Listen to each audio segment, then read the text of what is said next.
രാജ്യത്തിന്റെ അഭിമാനമായ ആ പോർവിമാനത്തിന് വീണ്ടും അടിതെറ്റിയോ? തുടർച്ചയായ അപകടങ്ങൾ വ്യോമസേനയെ ആശങ്കയിലാഴ്ത്തുമ്പോൾ കടുത്ത ചില തീരുമാനങ്ങൾ എടുക്കാൻ സൈന്യം നിർബന്ധിതരായിരിക്കുകയാണ്.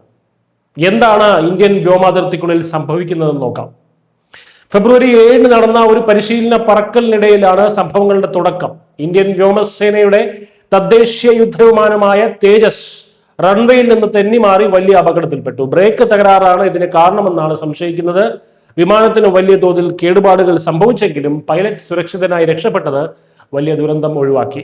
ഇതിന് പിന്നാലെ സുരക്ഷാ മുൻകരുതൽ എന്ന നിലയിൽ 30ഓളം വരുന്ന സിംഗിൾ സീറ്റ് തേജസ് വിമാനങ്ങളുടെ പറക്കൽ പൂർണ്ണമായും വ്യോമസേന നിർത്തിവെച്ചു. ഇത് താൽക്കാലികമാണ് എന്നാണ് പറയപ്പെടുന്നത്. ഒരു സമഗ്ര സാങ്കേതിക പരിശോധനയ്ക്ക് ശേഷമേ ഇവ ഇനി പറന്നുയരൂ എന്ന് പറയപ്പെടുന്നു. തേജസ്സുമായി ബന്ധപ്പെട്ട ഇത് ഒറ്റപ്പെട്ട സംഭവമല്ല എന്നതാണ് യാഥാർത്ഥ്യം. നേരത്തെ 2024 മാർച്ചിൽ രാജസ്ഥാനിലെ ജയ്സാൽമീറിന് സമീപവും 2025 നവംബറിൽ ദുബായ് എയർ ഷോയ്ക്കിടയിലും തേജസ് വിമാനങ്ങൾ അപകടത്തിൽപ്പെട്ടിരുന്നു.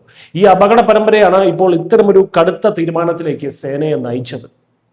തദ്ദേശീയ വിമാനങ്ങൾ ഇത്തരം സാങ്കേതിക പ്രതിസന്ധികൾ നേരിടുമ്പോൾ സേനയുടെ നോട്ടം ഇപ്പോൾ പുതിയ തലമുറ വിമാനങ്ങളിലേക്കാണ്. കൂടുതൽ അത്യാധുനിക വിമാനങ്ങൾ സേനയിൽ ഉൾപ്പെടുത്താൻ ആഗ്രഹിക്കുന്നതായി deputy chief air marshal Nagesh Kapoor വ്യക്തമാക്കിയിട്ടുണ്ട്.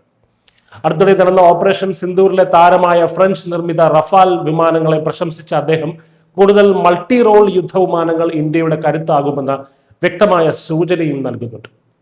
സാങ്കേതിക പോരായ്മകൾ പരിഹരിച്ച് സ്വന്തം നിർമ്മിതിയായ തേജസിനെ വ്യോമസേന കൂടുതൽ മെച്ചപ്പെടുത്തുമോ അതോ പുതിയ വിദേശ പോർവിമാനങ്ങൾക്കായി രാജ്യം കൂടുതൽ പണം മുടക്കുമോ എന്നത് വരും നാളുകളിൽ വ്യക്തമാകും. News desk Malayalam.